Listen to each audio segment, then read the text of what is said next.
Баршаңызға сәлем, қайырлы күн. Бүгін мен сіздермен трейдинг деген не деген сұраққа кішігірім орташа жауап бергім келіп отыр.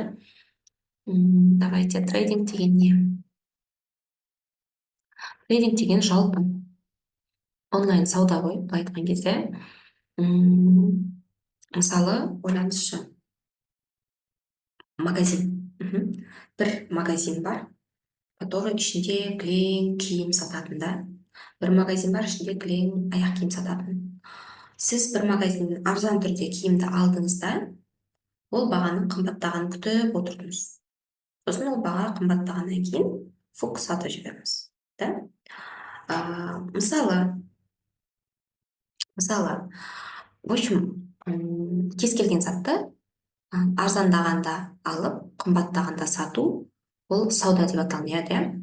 Трейдинг тоже сауда. Просто трейдингте сауда жасалынады құнды қағаздармен, яғни акциялармен, ірі компаниялардың акциялармен, валютный паралармен, яғни қолға ұстап көруге болатын, яғни существующий мемлекеттердің валюталары бар ғой, сол валюталармен сауда жасауға болады. Просто онлайн обмен валют бар ғой, сол үлкен обмен валют сияқты есептейсіздер оны, иә, ол форекс рынок деп аталынады. Әртүрлі өзінің рыноктары бар трейдингта. Мысалы, фондовый рынок деген бар. Фондовый ең ертеден келе жатқан рынок. Фондовый рынок деген бұл мысалы ірі компаниялардың акциялары сауда жасалатын жер, иә, сондай базар деп есептеңізші, ірі компаниялардың акциялары сауда жасалатын базар. Форекс рынок бұл валютный пары сауда жасалатын жер, шикізаттар сауда жасалатын жер. Крипторынок бар. Крипторынок бұл ең жас рынок, бұл кәдімгі криптовалюталар, иә, эфириум, биткоин деген сияқты жаңағы криптовалюталар сауда жасалатын жер. Криптовалюта мен кәдімгі валютаның айырмашылығы, кәдімгі валюта бұл біз қолға ұстай алатын ақшалардың онлайн саудасы, иә. Ал криптовалютаны біз қолға ұстай алмаймыз, иә, ол электронная валюта, иә, былай айтқан кезде. Енді қараңыздар. Мүмкін анықтамасын дұрыс бермеген шығар криптовалютаны, мен просто криптотрейдер емеспін деп па. Дальше кеттік. Бізде, получается, трейдинг бұл сауда, иә. Мысалы, ойлаңыз, бір алманы сіз 10 теңгеден сатып тұрған кезде, иә, 10 теңгеден сатып тұрған кезде сіз бір жаңалық естідіңіз. Бір 2-3 күнде алманың бағасы өсейін деп жатыр. Өзбекстанда алмалар тұрып қалыпты шекарада, иә, алма уже жоқ болуы мүмкін Қазақстанда. Вот 1-2 күнде, в общем, баға алманы өседі. Сіз не істейсіз? Егер саудагер болсаңыз, мына алманың 10 теңге болып тұрған моментте сіз көбірек сатып алып қоясыз. Мысалы, 20 килограмм. Мысалы. Сөйтесіз да, анау 3 күн өтті ғой, иә, 3 күнде сізде баға өседі. Сізде 3 күнде сол жаңалықпен еще плюс ана шекарада тұрып қалғанның кесірінен баға үлестіреді, спрос, предложение азайғанда бізде баға көтеріледі, иә, спрос көтеріледі. Соответственно, спростың көтерілгенінің арқасында плюс баға көтеріледі, еще предложение азайғанның арқасында тағы да баға көтеріледі. Соответственно, не болады? Бізде баға өседі 2-3 күнде расымен де. И сіз 20 килограмм 10 теңгеден алған алмаңызды, иә, 20 теңгеден сатып жіберуіңіз мүмкін 20 килограммда. Түсінікті ғой, да? Получается, сіз общий мына жерде затратыңыз, иә, 200 теңге еді, сіз мына жерден 400 теңге пайдада қалдыңыз. 20 теңгеден 20 килограммыңыз 400 теңге. Сіз не істедіңіз? Плюс 200 теңге пайдада қалдыңыз. Мұнда дәл солай трейдингта да. Просто арзан тұрған кезде біз анализ жасаймыз. Қазір баға қымбаттауы мүмкін 2-3 күнде. Қазір мына жерде $3027 тұр. 2-3 күнде болуы мүмкін $3054. Все, мен қалтамда қанша тиыным бар, риск сақтаймыз бұл жерде, иә, обязательно. И сол рискіме сәйкес суммада акцияны, иә, мысалы мына жерде алтын тұр, алтынды сатып аламын и ойлаймын, мен қазір 3054-ке барғанда баға акциямды сатып жіберемін деп. Все, алтынды сатып жіберемін. Мына жерден сіз сделка аштыңыз деп айтамыз біз, иә, мына жерде алтынды сатып алдыңыз и сізде екі түрлі не болады. Либо егер 3026-ға жеткенде алтынды сатып жіберемін, либо 3053-ке жеткенде алтын сатамын деп.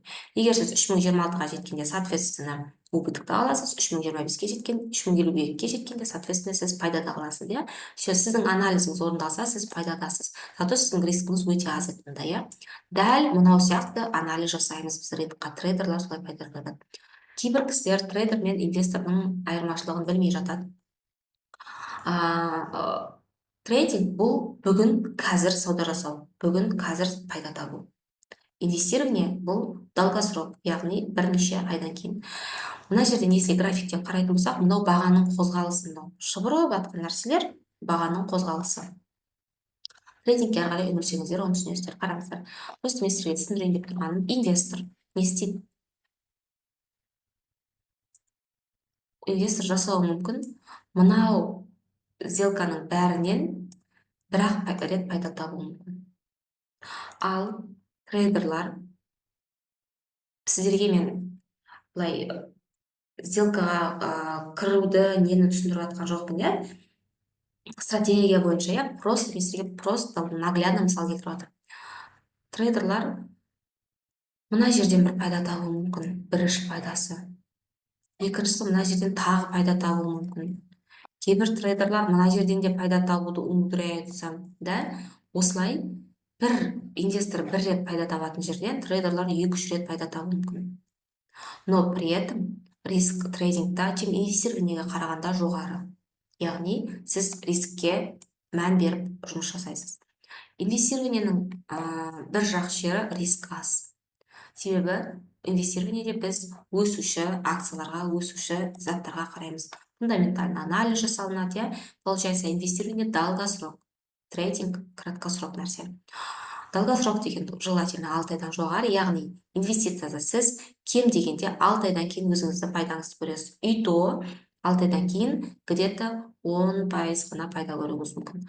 Ал трейдингте сіз сол 6 айдың ішінде сол бір инструменттен бірнеше рет сделканы ашып жауып, 6 айда сіз мысалы бір 50%, 60%-ға дейін пайда көруіңіз мүмкін. Түсінікті, иә?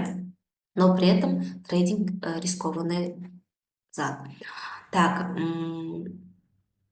келесі айырмашылығы инвестирование мен трейдингтің. Трейдингте бізде диверсификация деген жоқ, бірақ диверсификацияны мен счеттар арасында для себя қолданамын. Бірнеше счет бар, иә, бірнеше түрлі стратегиялар қолданатын.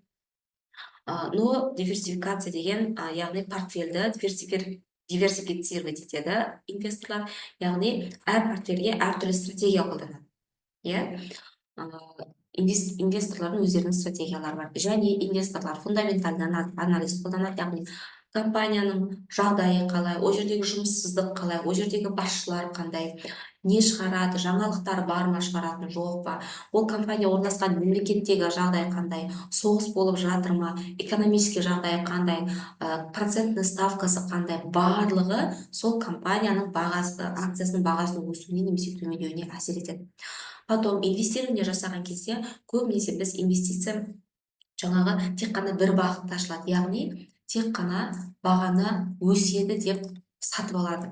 Ал трейдингте бағаны құлайды деп те біз сауда жасаймыз. Яғни біз мына жерден көріп тұрып, баға мына жаққа дейін құлауы мүмкін деген бізде анализ болса, біз мына жерден тағы да сделканы шорт деген позиция бар, сделканы ашып, мына жердегі қозғалыстан да біз пайда таба аламыз, трейдерлар. Ал инвестированиеде ондай мүмкіндік жоқ, тек қана сатып алуға ғана мүмкіндік бар. Мына жерде өзінің логикасы бар, әрине оған түсіндіріледі, кейінірек түсіндіремін. Түсінікті, иә, келесі видеоларда. Так, трейдинг пен инвестированияның басты айырмашылықтары осындай. Егер видео ұнаған болса, лайк басып кетіңіздер, подписка жасаңыздар, әлде де пайдалы ақпараттар беруге тырысамын. Все, трейдинг деген просто онлайн сауда деп қабылдаңыздар. Бірақ ол жерде ең маңызды өзінің заттары бар. Оқымай, фундамент қалыптастырмай, кез келген заттың өзінің фундаменті болу керек, иә. Фундамент қалыптастырмай, ешқашан жаңағы бүйтіп баспен кіріп кетіп жүрмеңіздер. Ол кезде сіздер уже трейдингті казиноға айналдырып жібересіздер, ставкаға айналдырып жібересіздер, иә. Как ставка ретінде қарап кетесіздер. Сондықтан кез келген заттың өзінің жаңағы таяқтың екі ұшы болатын сияқты, кез келген заттың өзінің екі ұшы бар, жақсы жағы бар, жаман жағы бар. Егер трейдингті білімсіз қолдансаңыз, сіз оп-оңай жаман жағына ілініп кетуіңіз мүмкін. Сондықтан кез келген саладағыдай, бұл да бір сала, бұл да бір бизнес, былай айтқан кезде, иә, кез келген саладағыдай жағы білімді қажет етеді, кез келген саладағыдай практиканы қажет етеді. Сондықтан міндетті түрде жақсы білім алуға тырысыңыздар, ізденіңіздер. Мысалы, айтпайсыз ғой, иә, мен білім алмай жатып, ой, мен юристпін, болмаса мен дәрігермін деп, иә, бұнда да то же самое. Білім алғаннан кейін барып, оны өзі білім алып қана қоймай, оны практикада қолданғаннан кейін барып, сіз онымен жұмыс жасауға дайын екеніңізге көз жеткізуіңізге болады. Все, кішкене тақырыптан ауытқып кеттім. Бүгінге осымен видеомыз аяқталды. Егер ұнаса, лайк басыңыздар, комментарий жазып сұрақтарыңызды жазсаңыздар болады. Телеграм каналдың ссылкасы ютубтың басты бетінде сақталған менде. Телеграм каналға тіркеліп қойыңыздар. Онда да маңызды эфирлер болып тұрады анда-санда. Сол жақтан да өзіңізге керекті ақпараттар алсаңыздар болады.